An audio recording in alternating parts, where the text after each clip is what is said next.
So thank you everyone for coming and listening to me. Today the talk is called Monkey Take the Wheel. In a moment I will explain what the monkey and who is the monkey and why do you need to be friends with the monkey. Yeah, let me drag out the notes because that's a lot of information I want to see.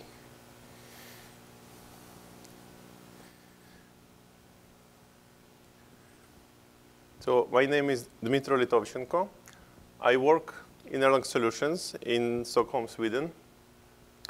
I'm senior developer and doing also technical lead in our company. And I have summary starting from high school and school. 25 years of expertise looking busy at my computer. So sometimes I'm also getting paid for it.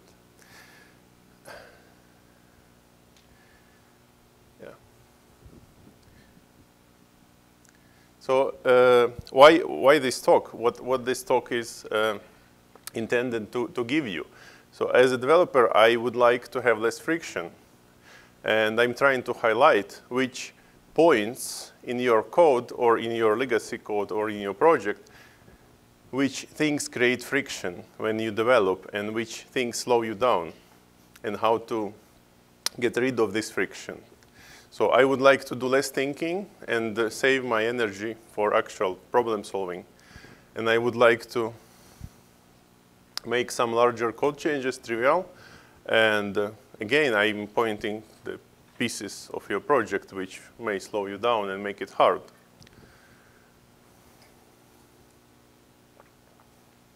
So there are plenty of tools in both Erlang and Elixir which can make it easier.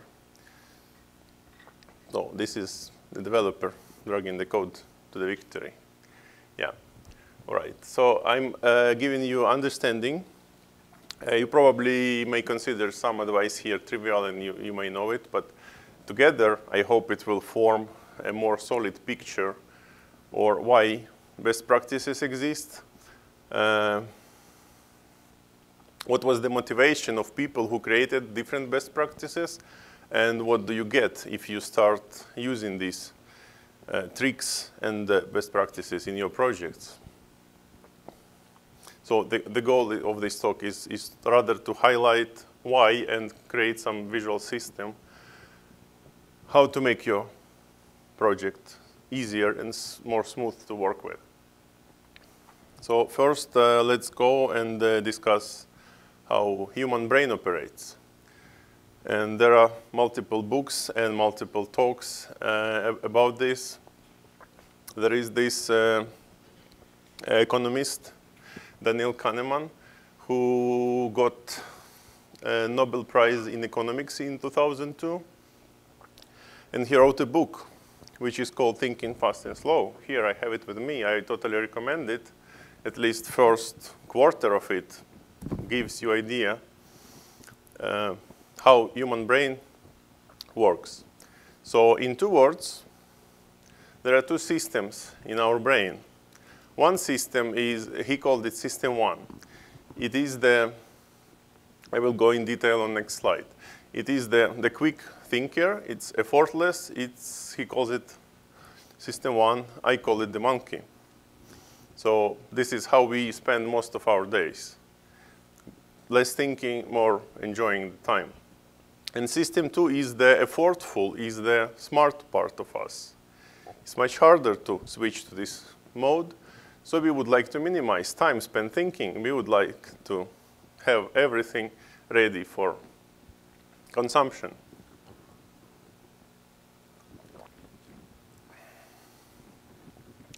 So system 1 again.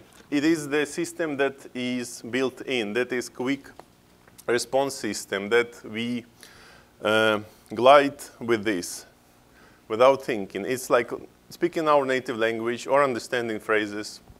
It's like muscle memory. You remember something, like brushing your teeth or swiping the fly of your face or driving a car on an empty road. That's the system 1 in action. This is the automatic quick system that we use every day.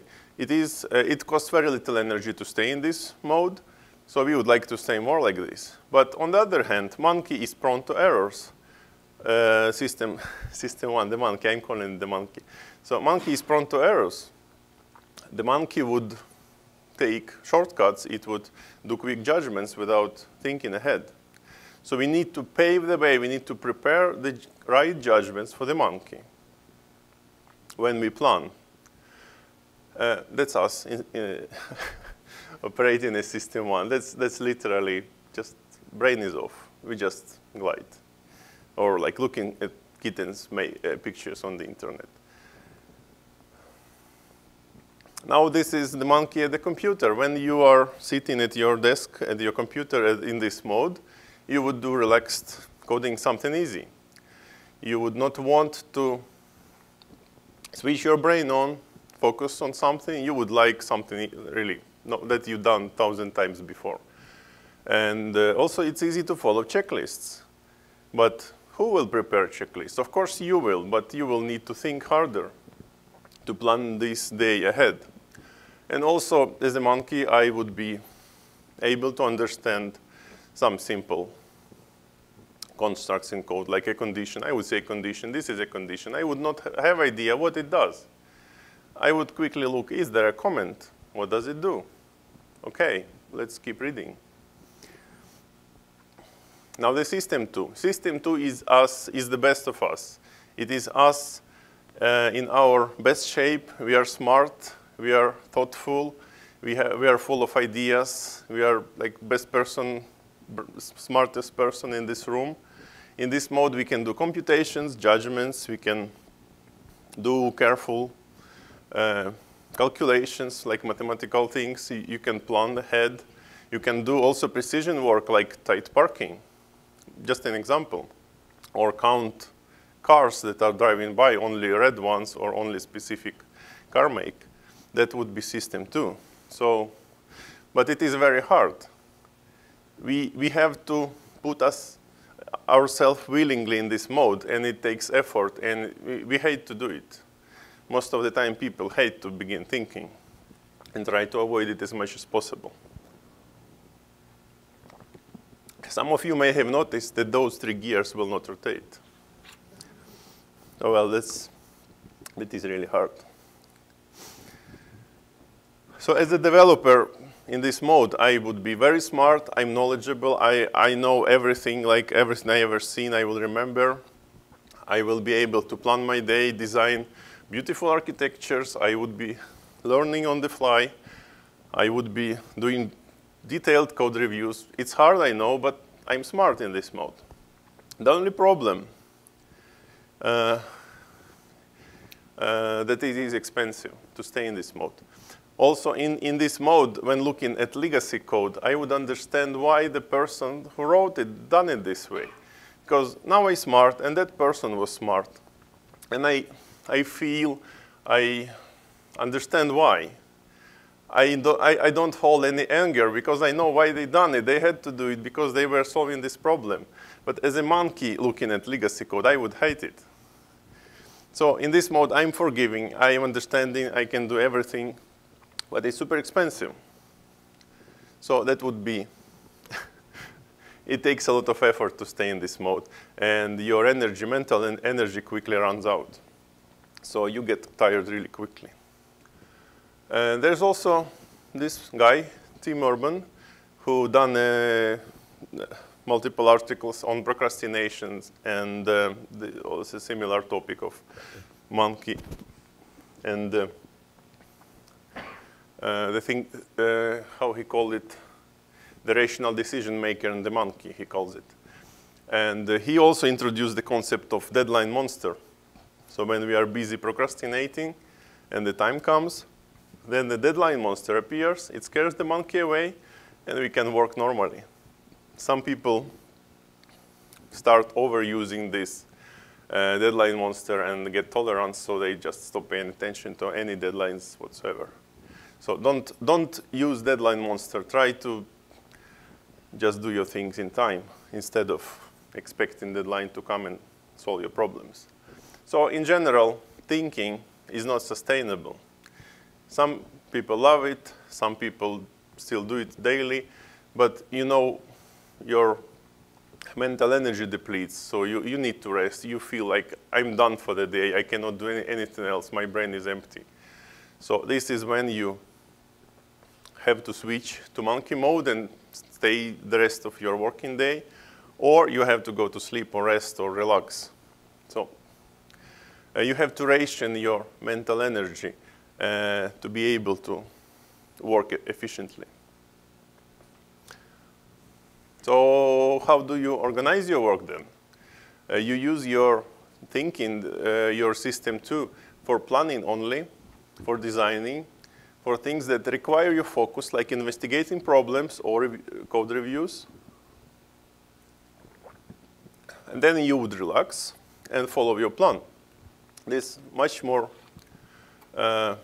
is much easier, takes much less energy. You stay through the rest of your day, you are efficient, you're perfect and brilliant. And then when it is planned, it is ready, you switch to your monkey mode, you follow the plans, you write simple code, you ensure that your tests still pass, you ensure that your code still compiles, and just go on with your day. So this is like some painting. Like, I'm losing control, monkey take the wheel, but I cannot drive. Then we both go ahead, like in panic.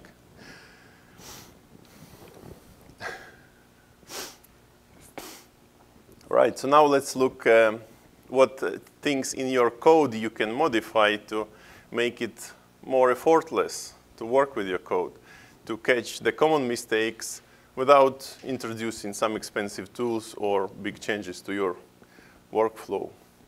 Again, these practices that follow, they could be trivial, but together they form a framework that can keep your code together.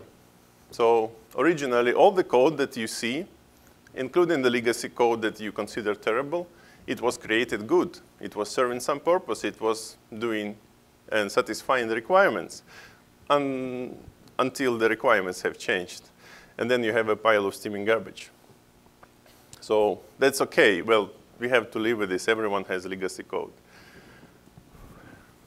But of course, yeah, let's see. So the main principle that you have to follow, many know it, many do it, is the least surprise principle. Whatever you do, the next person who will see it should not raise their eyebrows and should not exclaim profanities. They will expect something, they will see it, it will happen when they run it, and that's the beautiful code. So your code should be placed where it is expected. It should be doing what it is expected to do, and the structure should look clean and good. So the more predictable your code is, the better it is for the project in general and for the next person after you. And usually 1 or 2 weeks pass, and everyone forgets what they were doing in this file. It looks like new again. So you come back to read it. It has to be not surprising. It has to be predictable. So it's animal friendly. It should be easy to read for the monkey, not just for the brainiac that will understand everything about everything. So make your code easy. Now, the things that when you create a project and create make files for it, or some build files or rebar files, whatever, what have you, you possibly are making some assumptions about your future developer. So you could at least assume that they have some editor. They can navigate to some symbols. They can search. So you don't have to comment every variable or function where it comes from. You can be concise and short. But some things are easier to see than click, find, go to symbol. Some things can be noted and commented. So, and also you can assume that user will be happy to run your tests, and user will be happy to run your checks. Imagine a new person coming to your project. You will need to teach them quickly or drop them in your project and let them go forward. They cannot stay focused all day. They are human too. But you can help them by preparing these things around your project, making it easier to run and test. This is regarding the new person again. So the typical question, the person will ask how to run something, how to build something, where do I get it, what are dependencies, how to tell whether it's working. These kind of things you can plan in advance. Again, if you are using a rebar or makefile or mix, make sure they will find quickly the major things. How to compile, how to run, how to test, how to tell whether it's good. So that is about new people. And the build system should, it's not always possible to have a clean build system. Some systems have really complex requirements, and they could target many architectures. They could target many platforms and hardware. Some of that hardware possibly doesn't exist, and the makefile is not even running the branch anymore.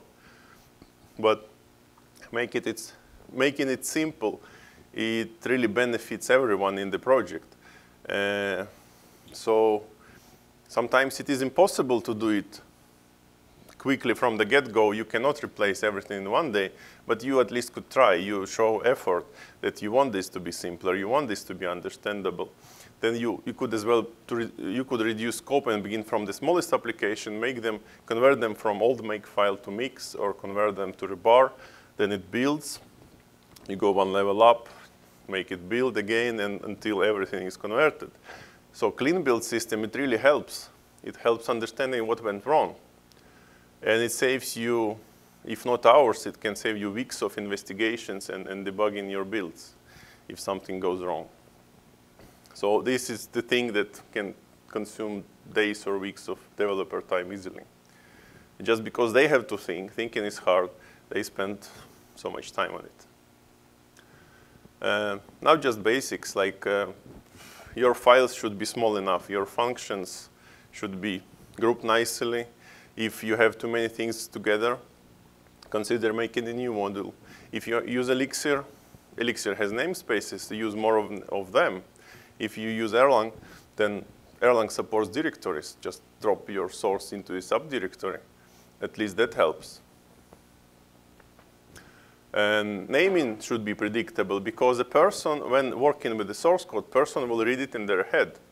And they will expect to hear something in their head. If it sounds like natural language, it will be easier for the person to understand it. And natural language, as I just mentioned before, for the monkey, it's easy to understand English or whatever language they are. So if your functions start with a verb, it means they do something. If your predicates start with a question, it means they check something. If your types contain or form a noun, well, it makes sense for the person who will be reading this. Also, visual structuring is important. It is the simplicity of your eyesight going through the code. If you clearly see what goes in, what goes out, like which parameters come in, how they are transformed, and how they go out, it really helps the understanding and does not require switching to thinking. Unless it's something really important, then the user will have to slow down and spend effort. Also, please stay away from long and deep nested conditions. There's also a slide on this. So that is good. The visual complexity can be reduced, and it should be reduced. The assignments and structure field alignment is helpful if you have it available in your code formatter. Some editors have it available, then use it. It's good. But if you have to manually put spaces, don't do it. It's not worth the effort. It's low effort and high yield. So if you use this kind of alignment, it's easier to read. It's easier to follow the fields in structs.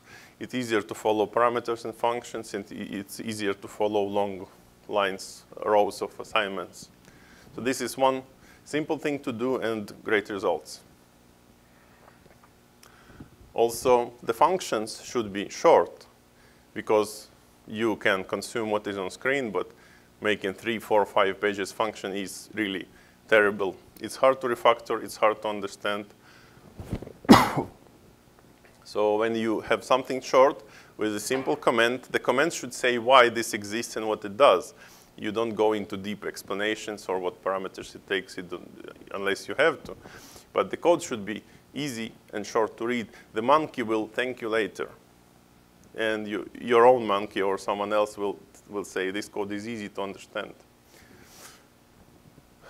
And as well, the documentation should be as close to the code as possible, because if you place it somewhere in a subdirectory or subdirectory in an application, no one will find it. If you place it in a root, maybe someone will find it.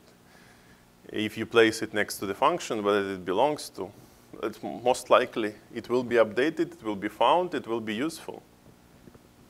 So if you only store documentation online like some big companies do, then the high chance that in a year the link will be dead.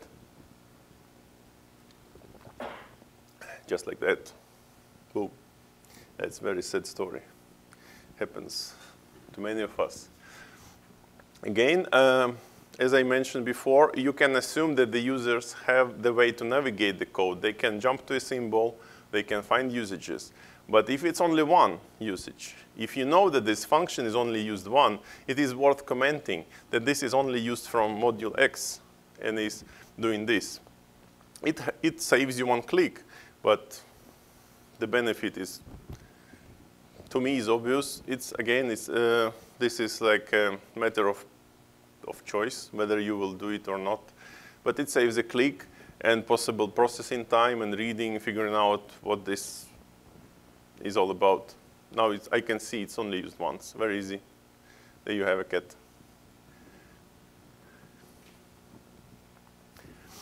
Yeah, there is a concept of cyclomatic complexity.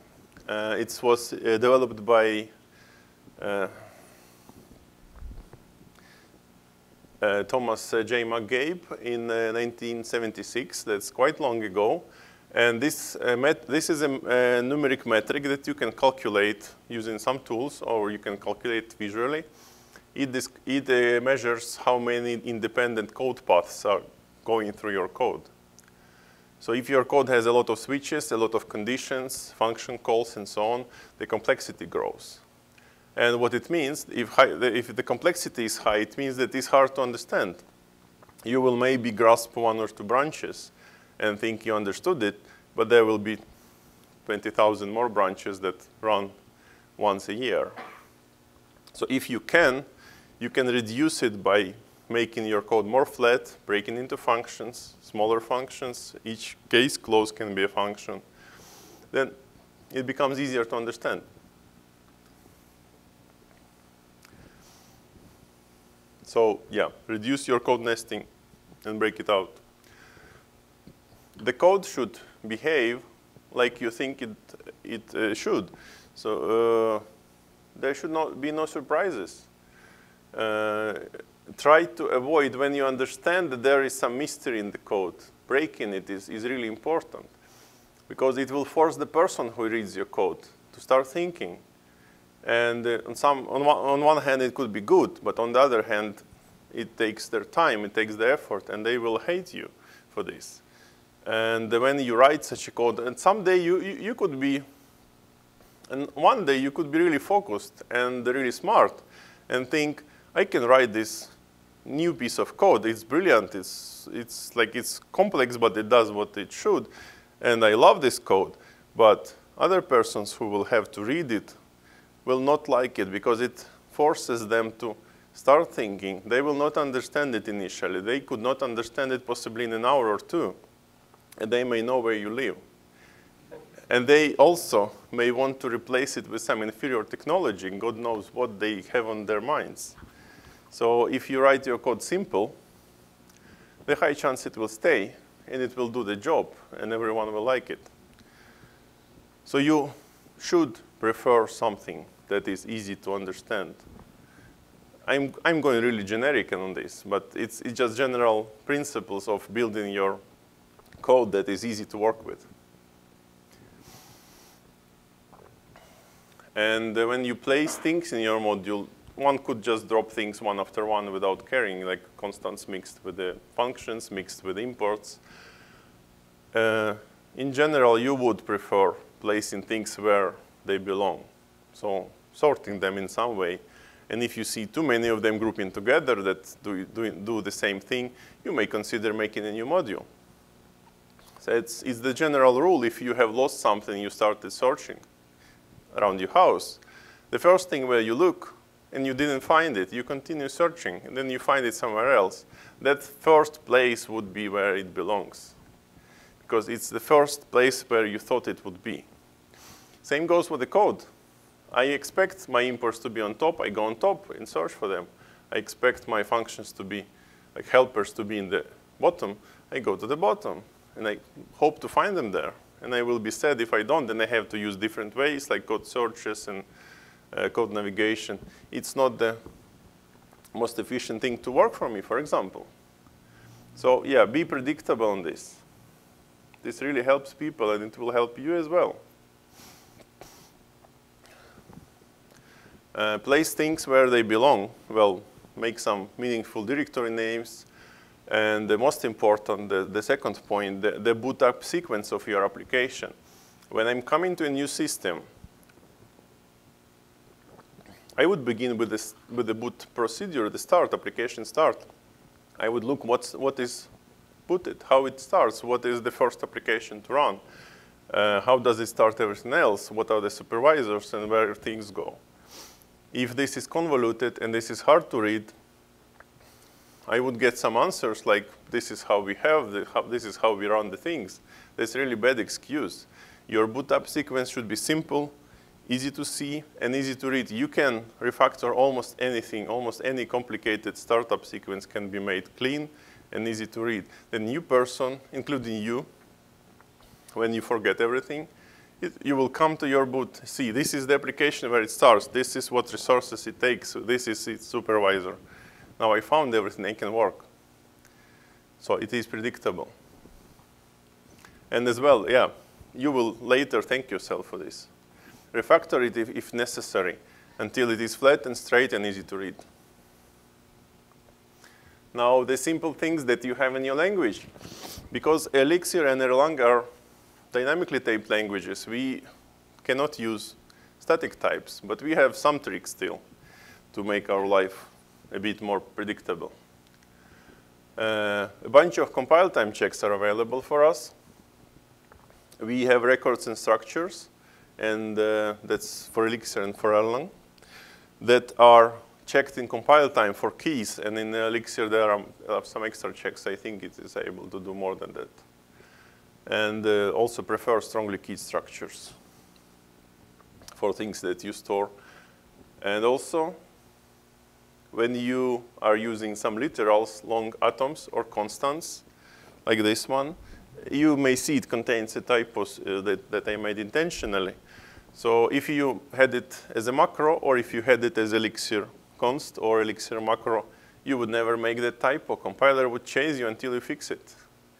So if you use something that is controlled by compiler, you should prefer it over using literals that can contain errors and typos. Sometimes you absolutely have to pass 2 dozens of arguments to a function. I don't know who needs it, but this exists, this problem exists. I've seen 18 arguments in a function. I think there exist bigger ones. So the typical approach to this would be to use some structure with the named fields. For Erlang, that could be a map or a record. For Elixir, it could be a keyword or a map again or a struct. What do you get here? You get your names checked. And on the really long argument list, you will also see the names. That helps in reading later. It may take a few more lines. It may look longer, but it's so much easier to read. And also, the compiler will chase you down again if you make a typo or you forget something important. You could explicitly check that it's not equal to undefined if you wish, or the key exists. Because on maps, the compiler will not check, but in runtime, it will check the keys exist. So you get some support both in runtime and in compile time. Instead of just having 18 arguments, and if you accidentally mix two, something will happen. You will spend hours, maybe longer, trying to find the problem. And you can use also as close as strong typing we can get by tagging or using structs or records, or just take tuples. Well, you will get the compiler support on this. And if you have accidentally a rabbit with 5 legs, is it still compatible? Well, I bet it still is, because it's still a rabbit. But that's up to your logic to check whether it's still compatible. But this together with checking pattern matching in function headers, like here. So this is as close as you can get to static typing. And everyone loves static typing. It helps. It really helps. So another suggestion here is to be really loud on things that don't match. So if you hit otherwise close, please log it. Please create an error. If you find something like in Elixir example below, if you find that it doesn't match, raise something. Create alarm. Make it visible. Be really vocal about your errors. You will fix them, of course, but it will not leak into production. So you will have really clean, safe code being delivered. There is runtime cost, of course, on this, but you will thank your past later. There are some tools. I'm not going into details on how to use these tools. So there is Dialyzer. There is also Elixir support for Dialyzer. It's called Elixir, I think. There is static analysis tools, more than Elvis, but Elvis does so much. And also there are formatting tools. Formatting tools you can use as part of your CI before merge. You can diff with what is actually being merged. And if formatted code does not match, you can create a warning or an error. So then you will ban unformatted code from going into your repository, if you wish. And then whoever sets this code style, you decide in your team. But it will be formatted in expected way. Everyone is used to this way. It's clean. It's how you work every day in every module, all the same. It's really easy to work with. No surprises. Also, there is no war tabs or spaces. Our team uses something. It's set in the editor config. It's set in the formatting config. This is how we do it. You cannot do it differently. More runtime checks. You can do function guards. Probably it could be clumsy if you start typing for every argument. You start checking, is it this integer, is it this binary, is this atom? But you can check some. It is runtime cost, but it's worth it. You can also, in Elixir, you can make macros and make them to become empty in release, if you wish, if that runtime cost is important for you. Also assertions. It's like just log something if the condition is false. And your errors should be really, really visible. But if you return this simple error, later you will see it on screen, or later you will see it in logs. And you will have no idea where this came from. What is this bad arg? How many files ago did it happen? So it leaked through all the files and appeared on my log. I have no idea. If you mark it, if you put the origin where it was created, it makes so much easier to find the problem. So the error below where you put some pointer to the code is much easier to debug. It's also the Zen of Python number 2. Explicit is better than implicit. Be explicit in this. Your logs, again, should contain the source where things are coming from. Your logs should contain timestamps. Some systems don't have that. It's really hard to debug. You open the log. It's full of errors. Where they come from, I have no idea. Where the stack traces, I have no idea. There's nothing. Make it visible. Print at least file names. Then it can be unfolded without spending weeks on investigations. Also, your data. When you create something, some systems have very simple data structures. Like, what could it be? TCP tuple with one field. I have no idea what it is. I see it in error crash. It is reporting me something is happening wrong. But where this comes from, I don't know. If you make a couple more records, couple more fields in this record, or convert it into something that is better printable like a map, and you place the file and function location, then it will be so much easier to know where this came from. And the last thing, when you're doing some big changes, make it hard to leave it unfinished. Because at some point, when you start a big refactoring in the beginning of the day, by the end of the day, you will forget half of the places you didn't visit, unless you focus really hard or you make extensive notes in Notepad. You can make it really hard to commit. Put some errors until you fix all of them, it is not ready. Put some logs until they disappear, it is not ready. Or put some to-do comments and teach your Git hook to reject it until there are to-dos in your file, if you wish, or unfinished. That is possible with Git hooks. So make the machine do the work for you. Let the monkey drive. And then you can relax in the end of the day with the job done. So the typical thing, yeah, in the morning, you switch on your brain, you start thinking, you plan what you do, make a checklist. Perfectly, you would have it in your screen with things to do. Then follow the checklist as a monkey and rest. Very easy. Simpler is better. I explained why. Shorter is better because it's easier to see everything together and understand it. Document why something was done. Later, people may ask you why this was done. I have no idea. There's the comment. Because some person from other department asked us to do so. This is in comment. You have a name, you have the reason. And prefer the machine do the checking for you. Don't do manual checking. Don't rely on your high focus to do it correct. Let the machine check for you. And perfectly, it should be one-click flow, like hit enter, it builds, hit enter, it tests, hit enter again, it releases. Minimize this part. So that was it. Thank you.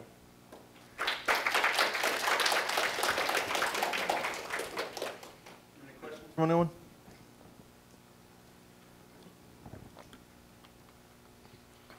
Yeah. I really liked what you're saying, that you should look what coded through the error. Yeah. But sometimes it's also a bit annoying because you don't know what parameter caused the error. Yeah, but then you will return to that code. You will find it quickly. You can put extra log if you have to. The problem is that sometimes code is creating error somewhere. And this error is forwarded through several text frames up, and then it is logged. You will see the stack trace. It points to the log function. But what created it much deeper, it's not visible. So when you put the location, what created it, then it's harder to miss it. It's easier to find it.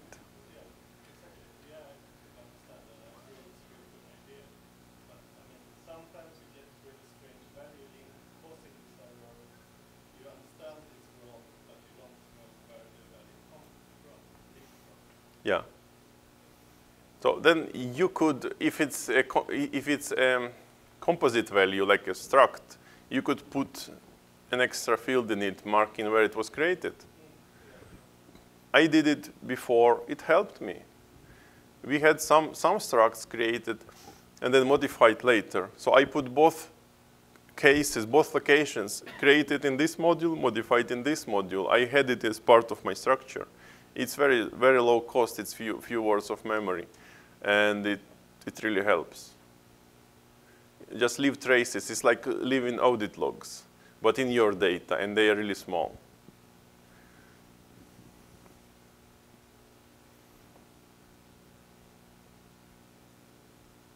Anyone else?